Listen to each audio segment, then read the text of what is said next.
The email hit my inbox at 5:12 p.m. on a Tuesday. Subject line, Leadership Transition Announcement. I was still in the office because month-end vendor reconciliation had gone sideways. Again. The fluorescent light above my desk had that faint electrical buzz it got when the weather changed. I remember that detail because I read the email 3 times before it registered. Effective immediately, Tyler Mercer will assume the role of Vice President of Operations. I sat there with my hand still on the mouse. Tyler Mercer was 31 years old. He'd worked at the company for 11 months. And 4 hours earlier, he had asked me where archived vendor contracts were stored. Not how to access them. Where they were stored. As if 15 years of procurement history lived in a filing cabinet somewhere. 2 minutes later, my office phone rang. Dana, my boss said, sounding almost cheerful, "Can you come up to Harbor Room? We want to discuss the transition." Transition. That's the word executives use when they're trying to avoid the word insult.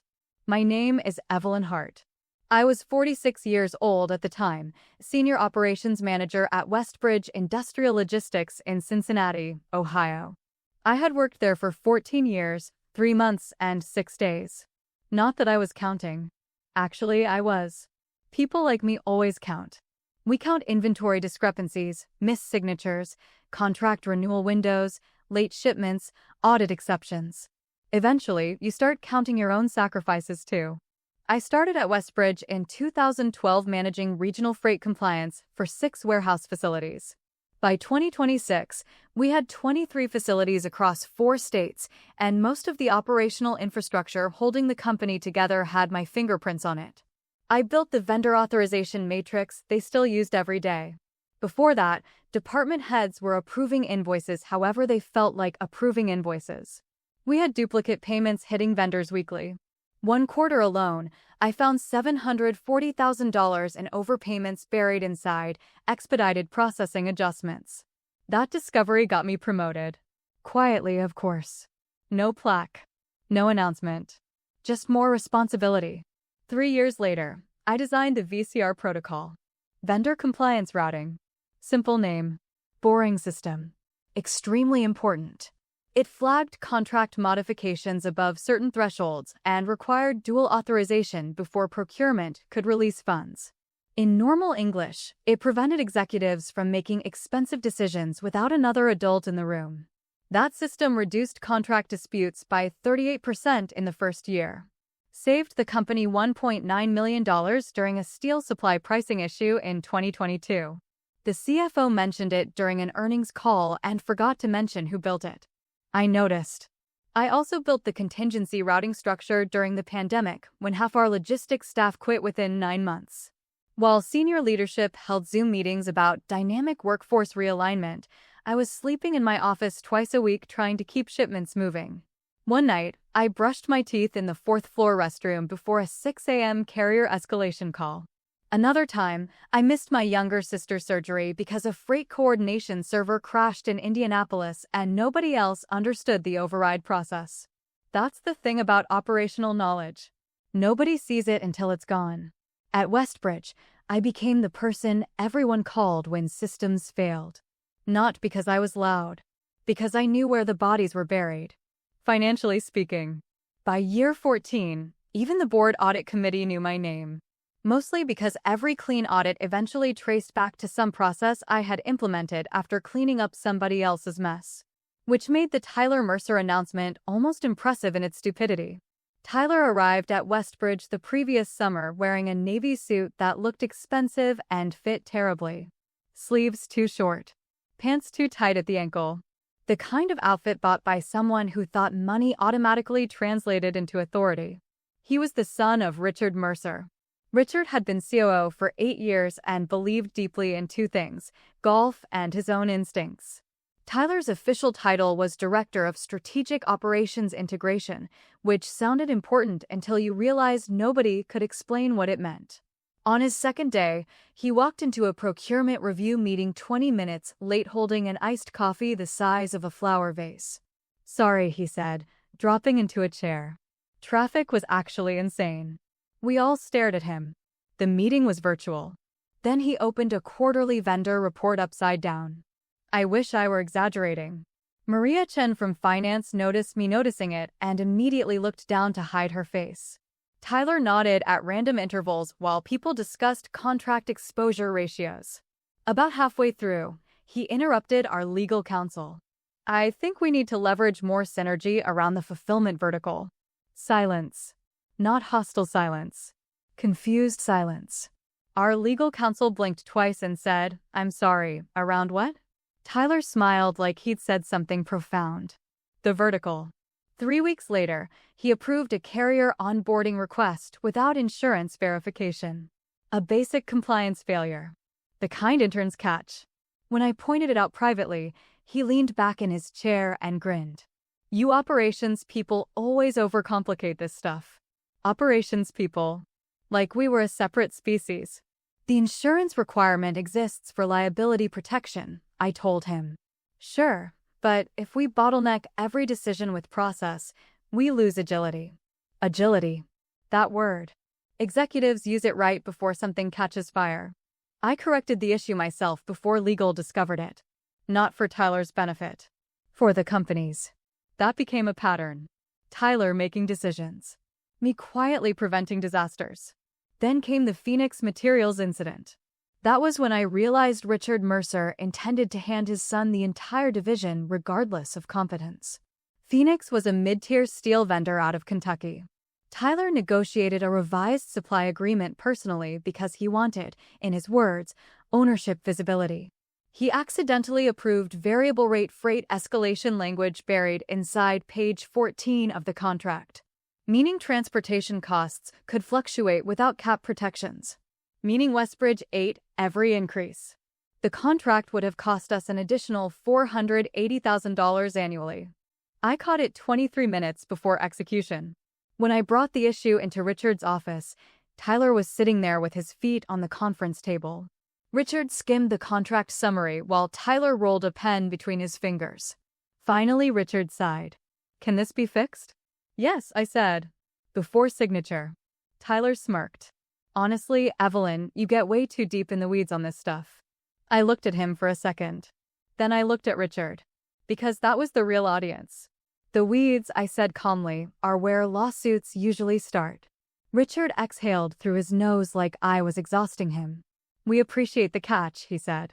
But Tyler's trying to develop executive instincts. He needs room to operate. Executive instincts. That phrase stayed with me. Because apparently executive instincts meant approving contracts you didn't understand while experienced employees cleaned up after you invisibly. After that meeting, Maria caught me by the elevators. He's going to break something huge, she whispered. He already has, I said. The promotion rumors started in October. Nobody told me directly. They never do. You hear it in fragments. Pauses when you enter rooms. Meetings you suddenly aren't invited to. Then Richard stopped asking for my input during leadership calls. Tyler started speaking over me in meetings using terminology he barely understood.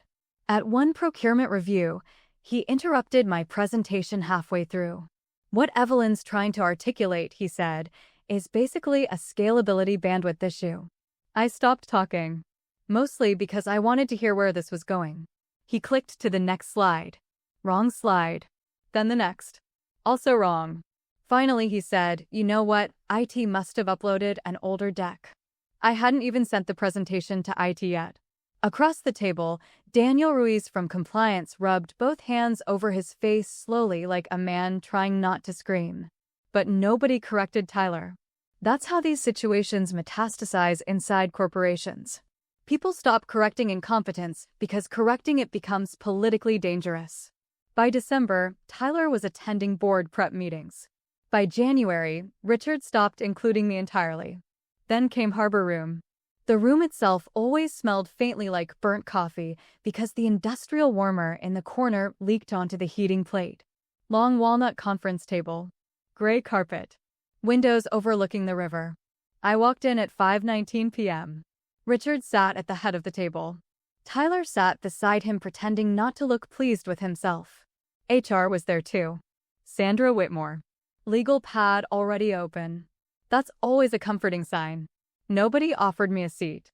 Richard folded his hands. Evelyn, first, we want to thank you for your years of service. Years of service. Another corporate phrase, usually followed by violence. We've decided to move operations in a different strategic direction. There it was. Tyler crossed one ankle over his knee and looked out the window like this meeting bored him. Richard continued. Tyler will be assuming oversight of operations at the executive level. Going forward, your role will transition into a support function under his leadership structure. Support function. I remember the heater clicking on behind me. Sandra finally slid a folder across the table. We're offering a revised compensation package reflective of the new organizational hierarchy. I opened the folder. 32% pay reduction. Reporting directly to Tyler Mercer. I actually admired the audacity for a second. 14 years. Reduced to assistant manager status for the COO's son who thought virtual meetings had traffic. Richard cleared his throat. We feel this structure better aligns with the company's future. I looked at Tyler.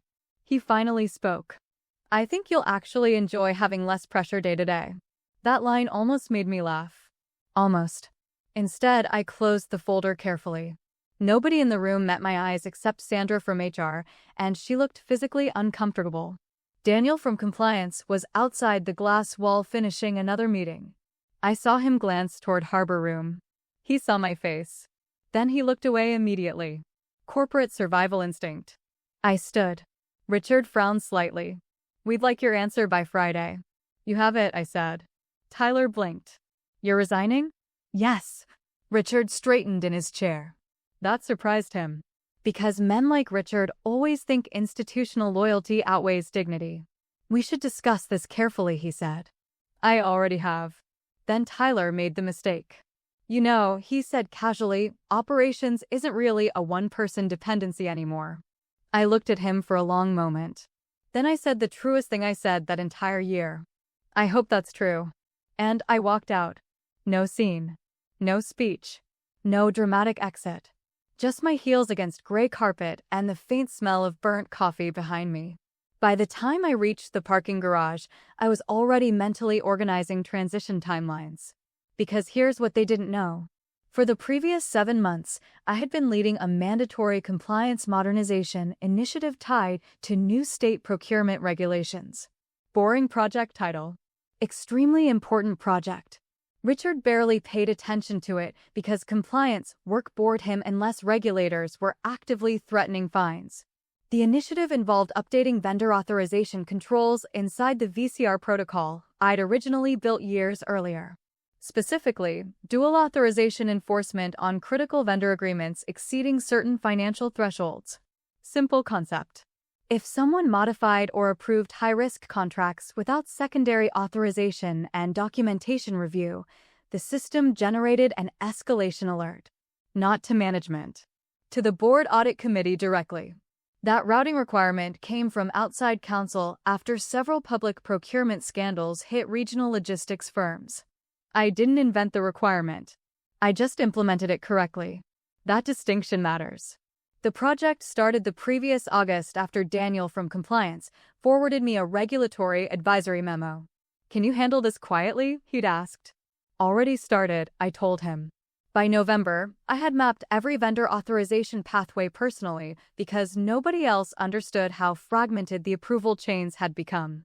Different divisions were bypassing controls constantly. Manual overrides. Missing signatures. Unreviewed amendments. Nothing catastrophic yet, but enough small violations to make my skin itch. So I documented everything. Every escalation pathway. Every exception process. Every executive override. I created a 96-page governance manual nobody bothered reading except Daniel and outside counsel. Then I finalized the automated alert hierarchy. Critical contract modifications over $1 million required dual authorization. Failure triggered escalation reporting. Automatic. Timestamped. Immutable. Meaning nobody could quietly delete the alert afterward. That detail would become important later. Very important. The final system review happened 12 days before Harbor Room. Tyler attended for exactly 19 minutes before leaving early for what he called a leadership networking dinner. It was his cousin's birthday party. Maria showed me the Instagram photos the next morning. The system went live 2 days before my resignation. Nobody congratulated me. Richard approved the deployment summary without reading the appendix. Tyler electronically acknowledged the compliance rollout training despite skipping most of it. Again, important later.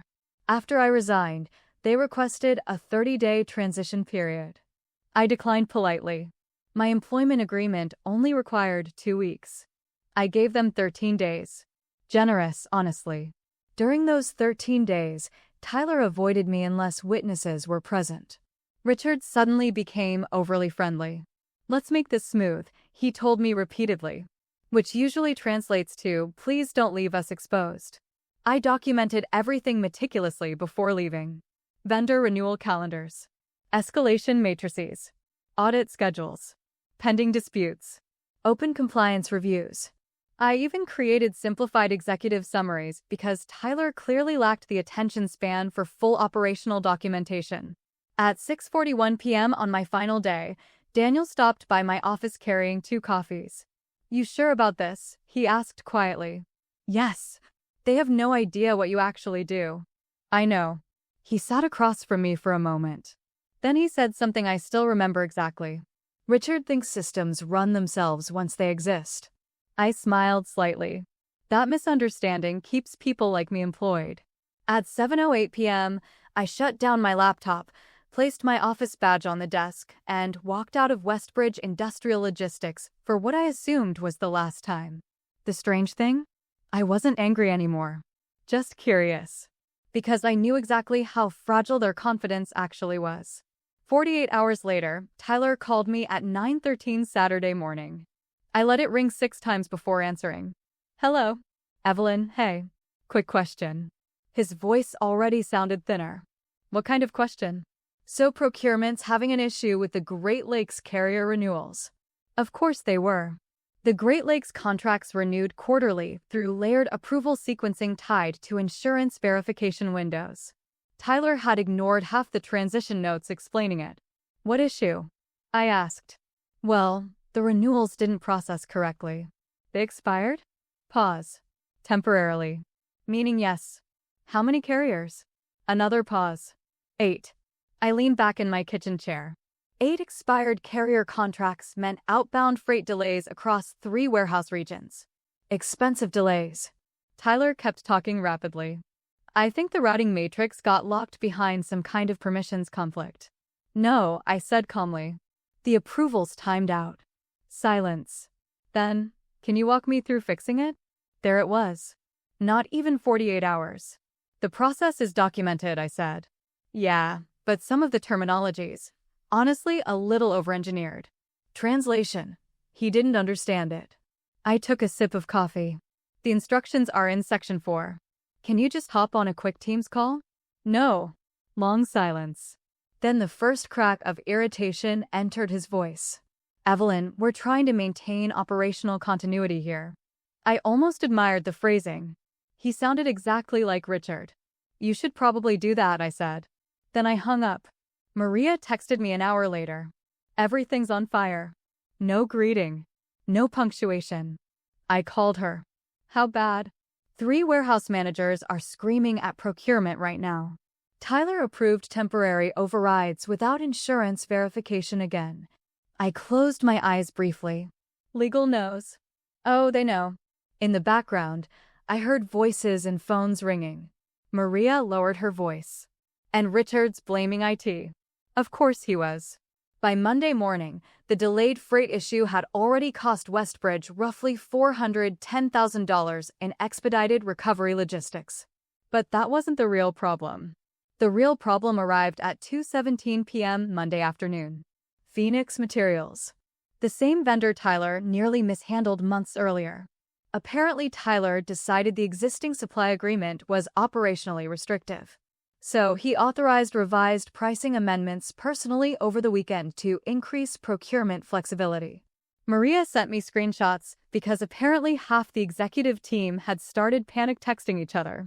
Tyler approved the amendments without secondary compliance review, without legal review, without dual authorization. Exactly the kind of modification the updated compliance protocol monitored automatically. I stared at the screenshots for a long moment. Then my phone rang again.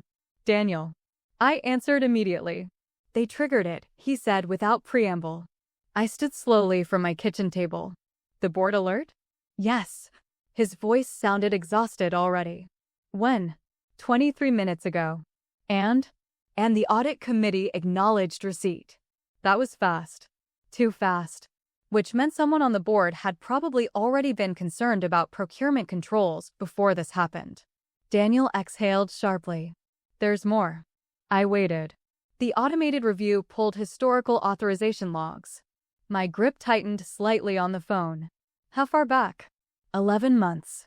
Exactly the amount of time Tyler had been employed. Daniel went quiet for a second. Then he said, very carefully, Evelyn, I think they just found something much bigger. By the end of the second week, the situation had stopped being an operations problem. It became a board problem, then a legal problem, then a survival problem. The audit committee launched a formal review 3 days after the Phoenix Materials alert fired. What started as one unauthorized contract modification turned into 11 separate compliance violations tied to procurement overrides, missing authorizations, and undocumented vendor amendments. 11. Most of them traced directly to Tyler. A few traced back to Richard approving exceptions verbally without documentation. Which, to be clear, is not how compliance works no matter how confidently a COO says, I already approved that verbally. The automated logs didn't care about verbal approval. That was the beauty of properly designed systems. They don't get intimidated by job titles. Maria called me Thursday night while I was making pasta in my apartment kitchen. You should see this place, she whispered. In what sense? In the sense that legal has basically occupied the 4th floor. I stirred the sauce slowly. Board attorneys? 3 of them. That got my attention. Board attorneys only appear when executives stop being reliable narrators. Maria lowered her voice further. They pulled badge records, Evelyn. I stopped stirring. Why? Because Tyler claimed you failed to train him properly. I actually laughed at that. Not loudly. Just once. A short, disbelieving exhale. Because Tyler had electronically acknowledged every compliance rollout document. Training attendance. Review certifications. Authorization standards. He skipped half the meetings, but he signed the acknowledgements anyway. Arrogant people love clicking approve on things they don't read. Maria continued. The problem is Daniel saved everything. Of course he did. Daniel Ruiz treated documentation the way medieval monks treated sacred texts. Carefully. Permanently. Slightly judgmentally. By Friday morning, the audit committee had expanded the investigation into all procurement activity from the previous year. That was when the first client walked. Northern Crest Manufacturing. 7-year contract. Annual revenue value, $18.4 million. The client didn't leave because of the original violation. They left because Tyler tried to personally reassure them during a conference call. Maria sent me the recording afterward. I listened to it while sitting on my balcony with a glass of iced tea. Honestly, it was painful. The Northern Crest COO asked a straightforward question. Can you confirm whether unauthorized vendor amendments affected our pricing exposure? Tyler answered immediately. Absolutely not. Pause. Then the client asked, how do you know that? Another pause. A long one. Finally, Tyler said, because we're conducting a holistic operational recalibration. Operational recalibration. That phrase alone probably cost Westbridge $6 million. The client interrupted him. That didn't answer my question. Then Tyler made the fatal mistake. He started improvising technical explanations. Incorrect ones. Completely incorrect ones. He confused authorization routing with payment batching. Mixed up compliance review windows with freight scheduling protocols. At one point, he actually referred to audit escalation logs as optional redundancies. Optional. Maria told me the board chairman disconnected from the call halfway through because he physically couldn't listen anymore. Northern Crest terminated the contract 48 hours later. The financial impact hit immediately. Stockholders started asking questions. Insurance carriers requested internal review summaries. Outside regulators contacted legal counsel regarding procurement oversight practices. And suddenly the same executives who dismissed operational controls as bureaucratic friction were holding emergency meetings about governance exposure. Funny how that happens. Richard called me the following Monday at 7:04 a.m. I almost ignored it. Almost. "Evelyn," he said immediately, voice tight, "we need to talk." We already did. Long silence. Then, "This situation has escalated unnecessarily." There are sentences so detached from reality they become fascinating. "Unnecessarily," I repeated. "Yes. There's concern the systems are creating excessive escalation." I leaned against my kitchen counter. "The systems are documenting escalation." That's not helping right now.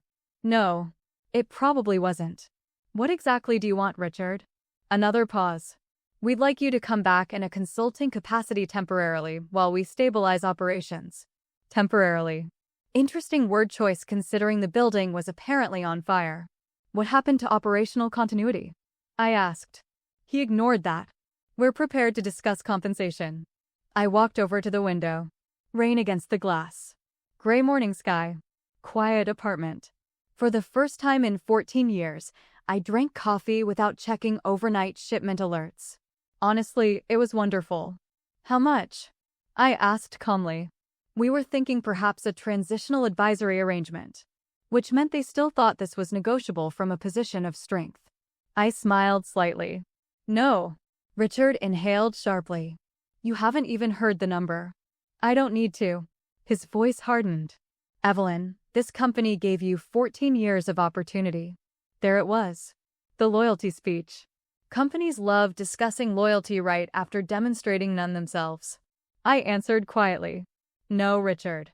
I gave the company 14 years. Then I hung up. 3 hours later, Daniel called. "They're panicking." I assumed. "You don't understand." The board brought in external forensic auditors. That was significant. Forensic auditors are what happen when normal auditors stop believing explanations. Daniel sounded exhausted. They found unauthorized vendor classifications tied to Tyler's approvals. How bad? Potential exposure is around $2.3 million. I closed my eyes briefly. That number mattered. Anything over $2 million automatically triggered expanded reporting obligations under Westbridge's governance policy, meaning this was no longer internal embarrassment. Now it was mandatory disclosure territory. Daniel exhaled. And Richard apparently tried to argue the system was malfunctioning. I almost admired the commitment to denial. What happened? The board asked why the malfunction only flagged violations connected to his son. Silence. Then Daniel added quietly. That meeting ended badly. By the third week, everything was unraveling simultaneously. Operations delays. Client distrust. Board investigations. Regulatory exposure. Insurance review complications. And the worst part? Employees had stopped believing leadership knew what they were doing. That's the real breaking point inside companies. Not financial loss. Loss of confidence. Maria told me warehouse managers had started bypassing Tyler entirely and calling mid-level supervisors directly because nobody trusted executive decisions anymore. Then Tyler made the mistake that ended whatever credibility he still had. The board scheduled a mandatory remediation presentation Tuesday morning in Harbor Room. Same room. Same burnt coffee smell. Tyler insisted on leading it personally. According to Maria, he arrived carrying a leather portfolio and talking about resetting narrative alignment, which is corporate language for please stop asking questions. The board chairman opened with a simple request. Walk us through the authorization failure sequence. Straightforward question. Tyler pulled up the wrong presentation. Not metaphorically. Literally the wrong presentation. Instead of compliance remediation documents, he opened a leadership retreat slide deck titled Operational Vision 2027. Maria told me nobody spoke for almost 10 seconds. Then Tyler panicked and started clicking randomly through slides. Golf outing photos. Team building slogans. A motivational quote about Eagles. Meanwhile, the board attorneys were sitting there with binders full of procurement violations. Finally, the chairman said, very carefully, "Mr. Mercer, do you understand the seriousness of this meeting? Tyler apparently tried to recover by speaking faster. Always a bad sign. He started blaming outdated systems. Then former staff transitions. Then compliance complexity. Then he said my name. Repeatedly. According to Daniel, that was the exact moment Richard stopped defending him. Because once Tyler started blaming the woman who built the systems currently exposing their violations, even Richard realized how catastrophic this looked. The meeting ended 22 minutes early. At 6:14 p.m. that evening, my phone rang again. This time it wasn't Richard. It was Sandra from HR. Her voice sounded tired. Evelyn, the board would like to speak with you directly. About what? They're restructuring leadership. Meaning heads were rolling. I'm not interested in returning to my previous role. I don't think that's what they're offering. I said nothing. Sandra lowered her voice. Richard Mercer resigned this afternoon. I sat down slowly at my kitchen table. Resigned. Not fired officially. Companies at that level prefer softer vocabulary. But still. Done. And Tyler? I asked. Long pause. He's on administrative leave pending investigation. There it was. The quiet corporate equivalent of a public execution. Sandra continued carefully. The board wants you to lead remediation efforts. I stared at the rain outside my window. Part of me should have felt vindicated. Instead, I mostly felt tired. Because none of this had been necessary. That's the frustrating part about preventable disasters. They require enormous effort to clean up while being incredibly easy to avoid. What exactly are they proposing? I asked. A formal executive role. Full authority over operations compliance and procurement restructuring. And compensation? We'd prefer discussing that in person. Of course they would. Numbers sound more painful face to face. The meeting happened Thursday morning. Harbor room again. Still smelled like burnt coffee. Only this time, when I walked in, everyone stood up. Interesting difference. The board chairman was there personally alongside Sandra, legal counsel, and two directors I recognized from annual governance reviews. Tyler was not present. Neither was Richard. For the first time in years, the room felt honest. No performance. No executive swagger. Just damage assessment. The chairman gestured toward a chair. Ms. Hart, thank you for coming. I sat down calmly. You've had a difficult month, he said. So has the company. A few people exchanged uncomfortable looks. Good. He folded his hands carefully. We made serious leadership errors. That sentence probably took 6 attorneys to approve. We'd like you to return as Chief Operations and Compliance Officer. Not manager. Not consultant. C-suite. Interesting. The chairman slid a folder across the table. Base compensation. $410,000 annually. Nearly triple my previous salary. Performance equity incentives. Executive authority protections. Direct board reporting access. I read the numbers once and closed the folder. Then I said no. Nobody moved. The chairman blinked first. I'm sorry. You're missing several conditions. Sandra looked like she'd expected this. The chairman nodded slowly. What conditions? I opened my notebook. Because unlike Tyler Mercer, I prepare for important meetings. First, Maria Chin and Daniel Ruiz receive immediate promotion adjustments and retention bonuses. Sandra wrote rapidly. Second, all operations staff impacted by the previous restructuring receive salary corrections and formal apology letters from leadership. One board member shifted uncomfortably. Good again. Third, no executive override authority on compliance enforcement. Ever. Not the CO. Not legal. Not finance. The chairman nodded immediately. He understood why that mattered now. Fourth, I continued, I select my own remediation team. Done, he said quickly. Then I gave them the real condition. The board publishes a formal governance findings report documenting exactly what failed, how it failed, and who ignored warnings. Silence. There it was. The condition they hated. One director cleared his throat. That level of disclosure could create reputational complications. Yes, I said calmly. That's generally what accountability does. Legal counsel finally spoke. We can document procedural failures without naming individuals. No. The room went still again. I kept my voice even. The entire reason this happened is because nobody wanted to document individual responsibility. Sandra stopped writing. The chairman studied me for several seconds. You understand this would permanently damage certain careers. I met his eyes. They already did that themselves. Long silence. Then the chairman leaned back slowly. Honestly, I respected him for what happened next. Because he made the hard decision quickly. Approved, he said. One director started to object. The chairman cut him off immediately. No, we're done protecting people from consequences. That was the moment I knew the company might actually survive this. Not because they needed me. Because they finally understood why they needed people like me. I signed the agreement 40 minutes later. When I walked back into Westbridge the following Monday, the lobby security guard actually looked relieved. Welcome back, Ms. Hart. Not Evelyn anymore. Interesting again. The elevator ride to the 4th floor felt strangely quiet. When the doors opened, half the operations department looked up simultaneously. Then something happened I still think about sometimes. People started smiling. Not performative corporate smiling. Actual relief.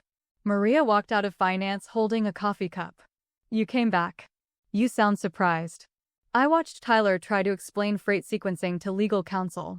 Fair point. Daniel appeared seconds later carrying 3 binders against his chest. You're in the executive suite now, he said. I know. You still want the compliance archives reorganized today? Yes. He smiled for the first time in weeks. That was the thing people misunderstand about competent operational employees. Most of us don't want drama. We want systems that function properly so everyone can go home at reasonable hours. The new office overlooked the river from the 7th floor. Bigger desk. Better chair. Significantly quieter coffee machine. I spent my first day doing exactly what I always did. Reviewing failures. Clarifying authority structures. Rebuilding trust. By Wednesday, I had already suspended 3 unauthorized vendor pathways and implemented mandatory executive certification reviews. By Friday, Maria officially became Director of Financial Controls with a 40% salary increase. Daniel took over enterprise compliance governance. He framed his promotion letter. Of course he did. And slowly, incredibly, the company stabilized. Not instantly. Trust takes longer to rebuild than systems. But the panic stopped. Warehouse managers stopped bypassing leadership. Clients started renewing cautiously. Insurance reviews closed without penalty. The final financial assessment landed 6 months later. Total cost of the Mercer disaster, $11.8 million. Lost contracts. Regulatory remediation. Legal expenses. Operational disruption. All because 2 men thought confidence mattered more than competence. Richard officially retired 3 months after resigning. Tyler stayed briefly in a non-operational administrative role before quietly leaving altogether.